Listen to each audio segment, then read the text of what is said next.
गुरुजी, मैं पानी का लोटा चढ़ाते चढ़ाते मेरा पूरा कम से कम मेरे को 8 साल हो गया, पर मेरी जिंदगी में सुख बिल्कुल नहीं आया।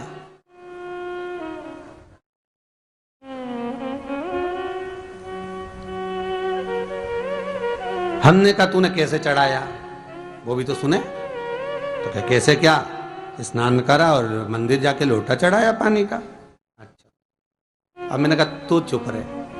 उसके पति, यहीं की इसी ऑफिस की बात है, भवानी मंडी से, उसके पति से पूछा, हाँ जी वर्मा जी सही बताओ, पत्नी लोटा कैसे चढ़ाई।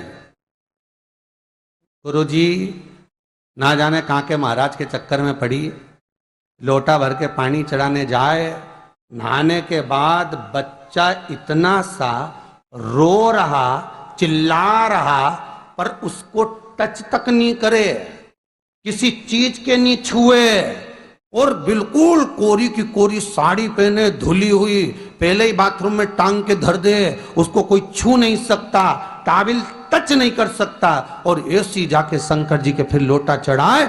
मंदिर में अगर किसी ने छू लिया तो वापिस आ जाए, नहाए धोए फिर जाए। मैंने कहा बस अब तो तू ऐसी जिंदगी भर चढ़ाती रहे तो भोलेनाथ आएगा ही नहीं।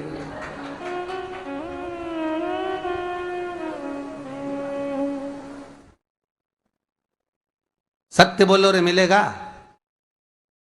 कई लोगों ने पूछा शंकर को रिझाने के लिए कौन से कलर के कपड़े पहने कि शिव राजी हो जाए।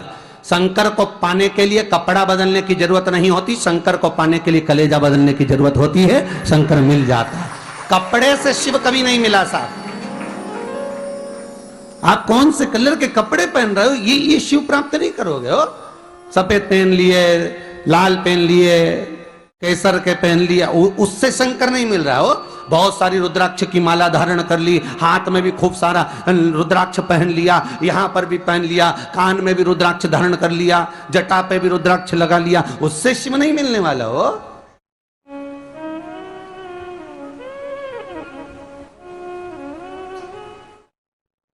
अरे भाई,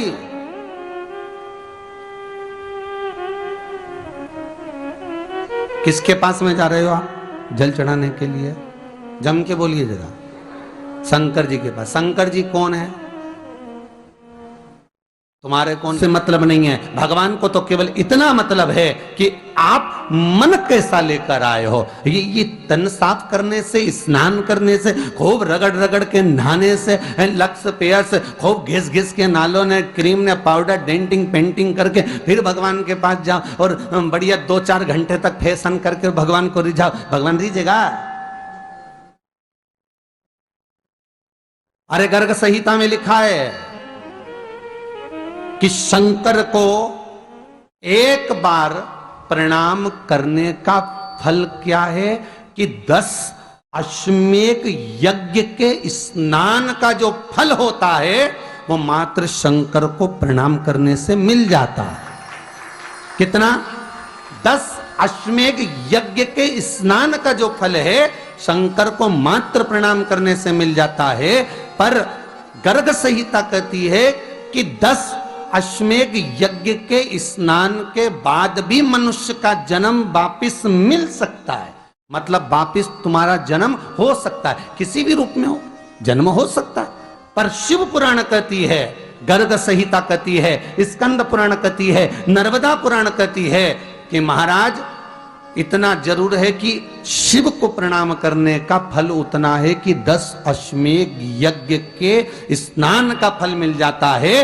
पर गर्ग संहिता कहती है कि शंकर के चरणों में अगर प्रणाम कर लिया तो ये पक्का है कि अश्वमेध यज्ञ का फल भले कट जाए पर शंकर के प्रणाम का फल नहीं कटता, उसका वापिस जन्म नहीं होता और वो शिव का हो जाता, वो शंकर का हो गया, फिर उसका जन्म नहीं है महाराज।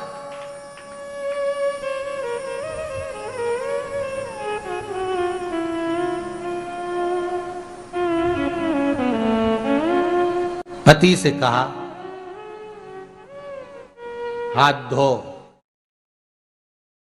स्नान कर लो जल्दी से, फिर अपन को चलना है मंदिर।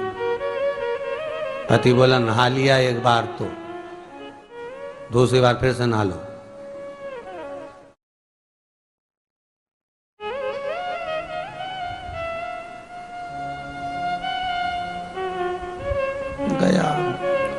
नी के ना माने तो कई घर में चंद्र घंटा से माथा बिड़ा स्नान करा फिर आया। चल पलंग पे काय को बैठ गए?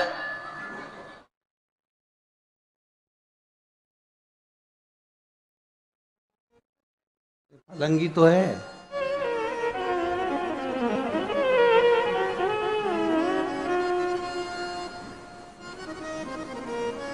फिर से नहा के आओ। अब ये फिर नहवाने भेज दिया। होता एक सास बेचारी मायके जाना था, मौसी की यहाँ शादी थी। अब उसने बहू से कहा बेटा मेरे को जाना है, अपने घर में छोटे से लड्डू गोपाल उनकी सेवा है, तू एक काम कर कि तू सेवा कर लेगी क्या? हाँ मम्मी, उसमें क्या है, करना क्या है तुम बताओ। बस सुबह से 3 बार ताली बजाना, भगवान को उठाना, पात्र में रख के नहलाना, उनको पोंछना, कपड़े पहना देना, इत्र लगा देना, चंदन लगा देना, मुकुट लगा देना, सुंदर अलकावली सब पिनाने के बाद में भगवान को दर्पण दिखाना। जब भगवान को कांच दिखाए, दर्पण दिखाए, भगवान मुस्कुरा दे, तब भगवान को भोग लगा देना। हाँ मम्मी इतना तो मैं करूंगी, और बाद में भगवान को वापिस सुला देना। हाँ इतना सा कर लूंगी। सास बिचारी कह के चली गई। अब बहू सुबह से उठ के 3 बार ताली बजाई, भगवान को उठाया, बिठाया, नहवाया, तैयार कर दिया। तैयार करके जो दर्पण दिखाया तो भगवान तो मुस्कुराया ही नहीं। अब इसको कौन समझाए कि पीतल की मूर्ति कोई हंसे है?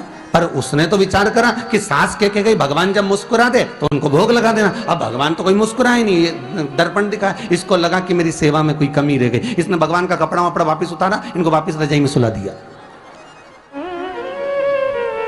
अब भगवान को वापिस रजाई में सुलाया, फिर आ गई, 3 बार फिर ताली बजाई, भगवान को फिर उठाया, फिर बिठाया, बिठाने के बाद में फिर उनको कपड़े वपड़े पहनाकर फिर दर्पण दिखाया, पर भगवान तो मुस्कुराया ही नहीं। ये वापिस इस सेवा में गलती रह गई। वापिस इसने सब कपड़ा उतारा, भगवान को फिर सुला दिया।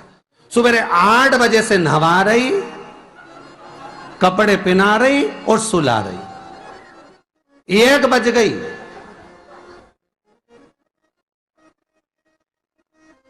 कुछ गलती रह गई होगी अपने सास के गई।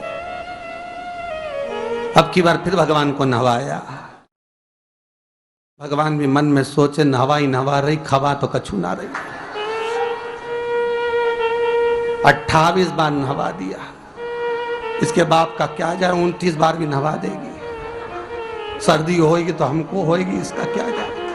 नहवा ही रही है और खवाती कुछ नहीं, फिर सुला देती है, फिर ताली बजा। अब क्या फिर आ गई और 29वीं बार फिर बैठ गई और फिर भगवान को नहवाया, कपड़े पहनाया और पहनाने के बाद भगवान का श्रृंगार करके जैसे ही दर्पण उठाया, उठा के जो भगवान को दिखाने लगी, भगवान ने मन में सोचा अब की बार तो हंसी दूंगा, चाहे कुछ भी हो जाए। और भगवान दोनों दांत दिखा दिए। जैसे ही भगवान ने दांत दिखाया, इसने दर्पण रखा और जल्दी से भोग लाई, भगवान के जिमाया। भगवान के जिमाया, जिमने के बाद भगवान को फिर वापस सुला दिया। अब ये सुबह से जैसे ही आए तो भगवान पहले ही मुस्कुरा के, क्योंकि भगवान को मालूम है नहवाएगी 25 बार का मतलब उससे चंद हंसी दो, हंसने में क्या जाता। तो भगवान पहले से मुस्कुरा के बैठ जाए। अब एक दिन सास आ गई। सास ने कहा बहू अब सेवा मैं कर लूंगी। हाँ मम्मी कर लो। मम्मी सेवा करने बैठी। मम्मी ने भी स्नान कराया, श्रृंगार करा, कपड़े पहनाए, मुकुट लगाया। सब लगाने के बाद जैसे ही सास कांच दिखाने के लिए दर्पण को उठाई, इतने में से मूर्ति में से आवाज आई, दर्पण तो तेरी बहू दिखाएगी, उसको बुला दे, बहुत जोरदार दिखाती, वो दिखा सकती, तू वापिस धर दे दर्पण, तेरे बस का नहीं है। भगवान को भी लगा कि भैया सामने अब इसमें कोई दिखावा था क्या?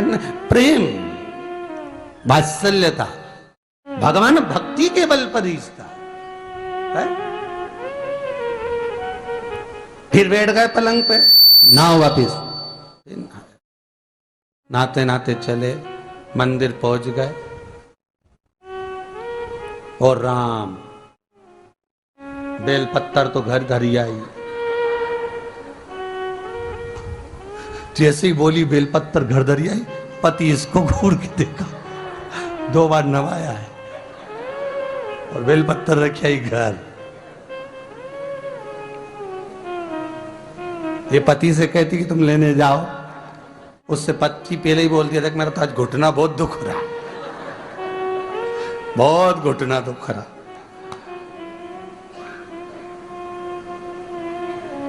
ठीक है, तुम बैठो, मैं आई अभी घर से। अब घर जाते जाते मालूम पड़े फिर कहीं का कोई छुआ गया तो नहाने बैठ गई। फिर आई, इसकी जो पूजन की थाली रखी थी, कोई भगत आया बेचारा, उसने सोचा मंदिर की थाली है, सब चढ़ा चुड़ू के चले गया सब। पति से बोली तुमने अकेले ही पूजन कर ली, मैं तो करा ही नहीं। ये नंदी जहां बैठा उसके पास में बैठा, मैंने हाथ नहीं लगाया। तो ये सामान कौन चढ़ाया? इनकी आई थी, सब चढ़ाया। तो क्या शर्म नहीं आई? बेलपत्तर तो था ही नहीं। तो क्या सियोर वाला महाराज की कथा सुनी थी, शंकर जी पे से उठा लिया, धो के चढ़ा के वो गई, वो चली गई। शिव ये नहीं कह रहा कि तुम वस्तुएं बटोर कर लाओ। शंकर कहता तुम्हारे पास में मिल जाए तो समर्पित कर दो, नहीं मिले धोया, वापिस शिव को चढ़ा दिया, वापिस शंकर को समर्पित कर दिया। शिव स्वीकार करेंगे। 1 महीने तक भी एक बेलपत्र को धोकर शंकर को रोज चढ़ाते रहो तो भी शंकर स्वीकार करेंगे। उसमें भगवान ये नहीं सोचेंगे कि निर्माल्य है, स्वीकार करेंगे।